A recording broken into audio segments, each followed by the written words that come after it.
Hello there, and a very, very warm welcome to my YouTube today. My name's Chris, and I hope you'll forgive me, I'm just taking a short break from World War II history, because when I did my recent film about the airborne lifeboats that were dropped from large aircraft like the Vickers Warwick, I came across the fact that Uffa Fox, who designed the airborne lifeboat, was also responsible for designing the boat that John Fairfax was to embark on his transatlantic solo row, which was a world record at the time because it was the first time that a solo person had rowed the Atlantic.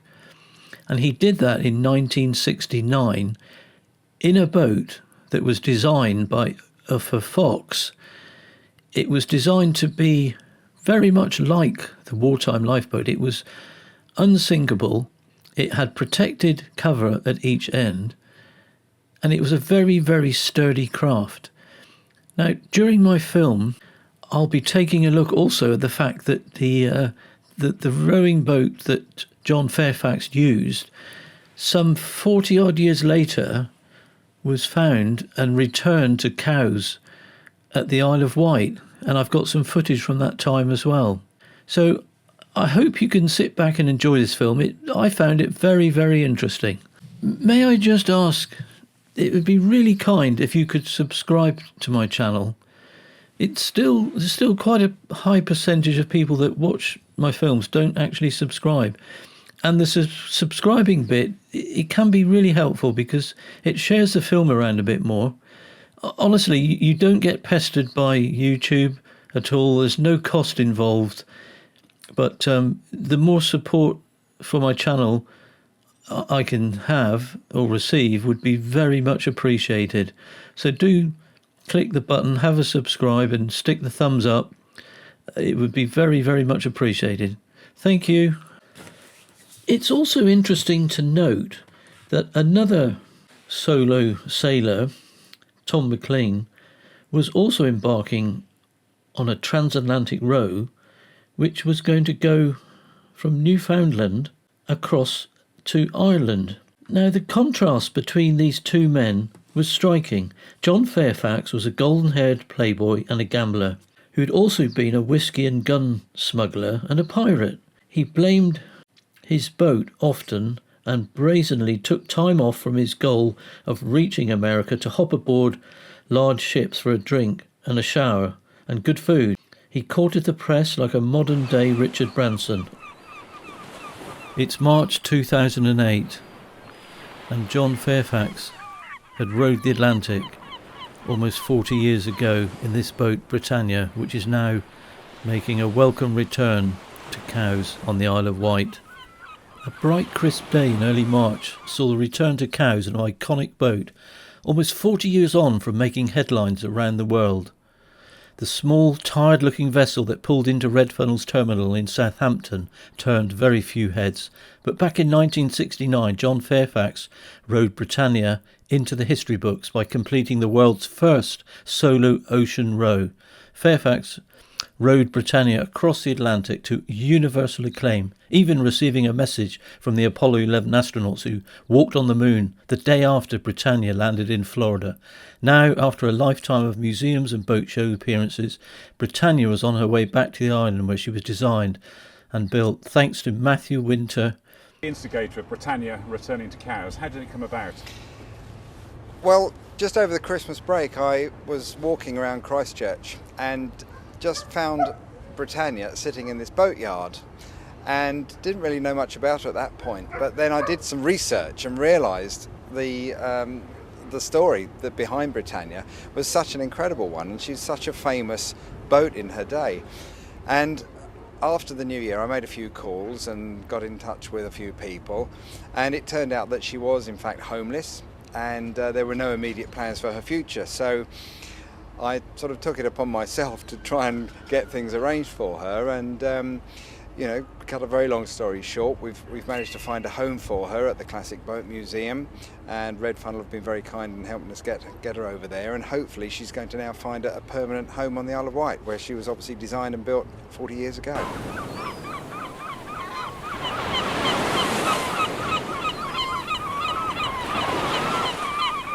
And Ian, you were part of that designing and building team. You built it. We didn't actually design it, as you well know. It's a variation on the theme of Uffa Fox's airborne lifeboat, but yeah, we built it. It was 1968 or whenever it was. Double skin, double diag skin, mahogany, and I'm amazed to see today how well it's lasted. It is. It's quite a testament to the construction, Yeah, isn't it? yeah. It doesn't look as if much has been done to it since we built it, but she's still there and still going strong. Are you pleased to see her back in Cowes? Yes, I think it's the right place for it to come.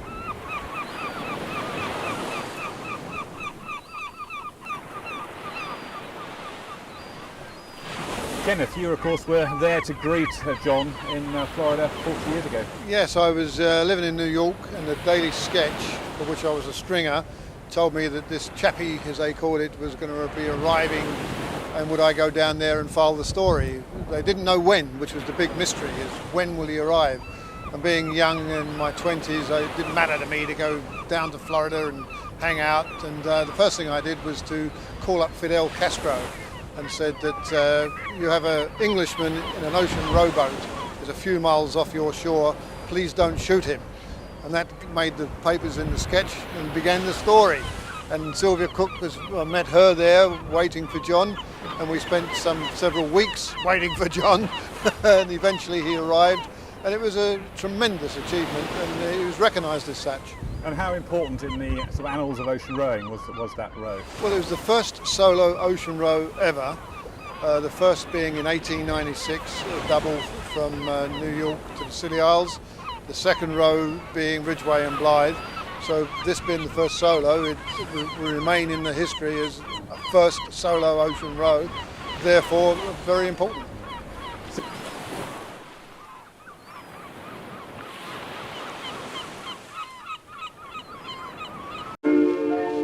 Throughout the Queen's reign, the royal family has often visited the Isle of Wight, Cowes Week being the biggest draw for the Duke of Edinburgh. The other member of her crew is Mr. Uffa Fox, who built Cowslip. Prince Philip sailed regularly with the eccentric boat builder Uffa Fox. Close to Britannia, it's the Duke of Edinburgh, with his old yachting friend Uffa Fox sailing in Cowslip. Well, how it all started was 1948 Cowes Week. Prince Philip was down racing, and the Commodore, Jimmy Demant, was taking Prince Philip round to different people. And Prince Philip suddenly said to him, "Is there anybody interesting here I can talk to?" And Jimmy Demant said, "Yes, I know just the chap." Eccentric in everything, genius in most things. I think he thought that sailing made people happy. He knew that Prince Philip enjoyed that. And they came home at the end of the day and they talked about sailing and they had a good time. And that was all that mattered to him. In later life, Uffa Fox taught Prince Charles to sail. When he was off the wind steering on a steady course, he wasn't very good at concentrating, but he's now got the ability to concentrate, so he's a first-rate steersman and seaman. The year that I was there was the first year that Prince Charles came, who was, I think, about 7 at the time.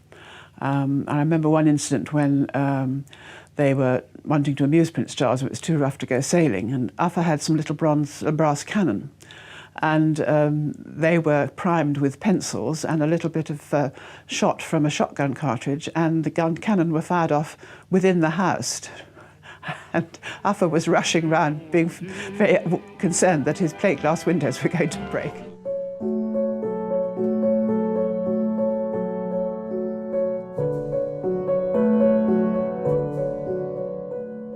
Originally, Fairfax had planned to row from Newfoundland to England.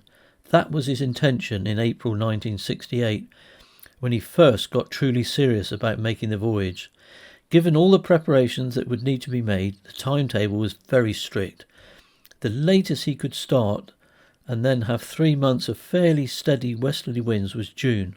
After that, according to the Atlas of pilot charts, the wind would become much more variable, increasing from the east and northeast to start from scratch and be ready in 3 months' time, Fairfax came to understand that was a forlorn hope, but waiting a whole year until June 1969 was for him an unbearable thought. Fairfax committed to an alternative plan instead, crossing the Atlantic from west to east, thereby taking the shortest route possible and which would not involve launching from Newfoundland. He would row and from the Canary Islands with a destination in Florida. It was a much longer route, nearly 4,000 miles as the crow flies, and likely a few hundred miles more than that in actual navigation. And that was twice as far as Newfoundland to the British Isles, which was roughly 2,000 miles. Once committed to the alternative, John Fairfax took delight in how the new scheme double-dared him. The disadvantage was obvious, but so was the challenge. After all, nobody had ever tried to row that way, and I can become, this is John Fairfax talking, not only the first person to row the Atlantic single-handed, but the first person to do so from east to west. And so it was to be. John Fairfax, having been close to insanity, survived a shark attack, fallen overboard, battled storms, violent winds, John Fairfax landed at Hollywood Beach, Florida on the 19th of July, 1969, 6 months after setting out from Las Palmas in the Canary Islands, following a journey elongated by the wind from 3,600 miles to around 5,000 miles. Tanned and tired and about 20 pounds lighter, he declared he would celebrate with a nice steak, bottle of scotch and 2 aspirin. I hope you really enjoyed that. It was quite a condensed and short look at the life of John Fairfax when he rowed across the Atlantic in 1969. I hope you stick around and enjoy some of my other films. But in the meantime, I'll wish you all the very best. Look forward to seeing you on the next one. All the best for now. Cheers.